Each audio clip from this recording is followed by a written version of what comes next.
ये उत्तर प्रदेश के मुजफ्फरनगर जिले के मांडी गांव की एक फैक्ट्री है।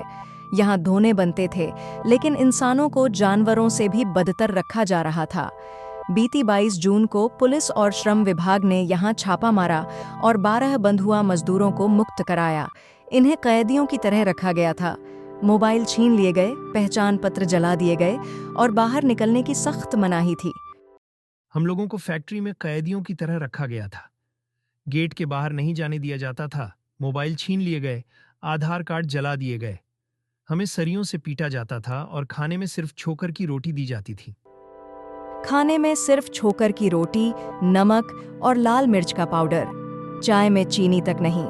नेपाल से लाए गए दान बहादुर थापा यहाँ करीब 2 साल से बंधक थे और इन 2 सालों में एक बार भी घर बात नहीं हुई।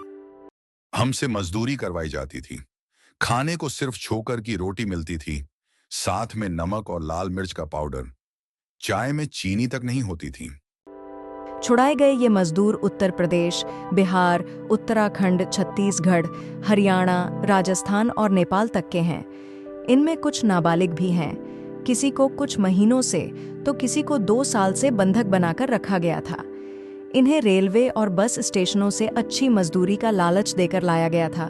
10 से 12 हजार रुपये महीना खाना और रहने का वादा। लेकिन फैक्ट्री पहुंचने पर न पैसा मिला, न इंसानियत।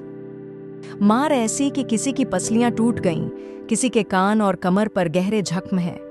26 साल के शिवम कुमार ने भी अपने कूल्हों और कमर पर गहरी चोटों के निशान दिखाए। 50 साल के जगदीश रोते हुए अपनी आप बीती सुनाते हैं। हमें यहाँ 11 महीने हो गए हैं। जब हम कहते थे कि हमारा मन नहीं लगता है, घर जाना है, तो ये लोग हमें बुरी तरह पीटते थे।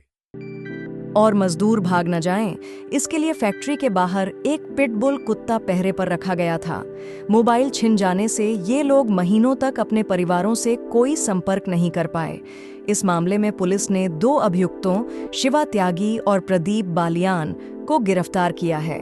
बाल श्रम कानून, किशोर न्याय अधिनियम और बंधुआ मजदूरी उन्मूलन अधिनियम समेत कई धाराओं में FIR दर्ज की गई है। आरोप ये भी हैं कि अत्याचार के चलते कुछ लोगों की मौत भी हुई।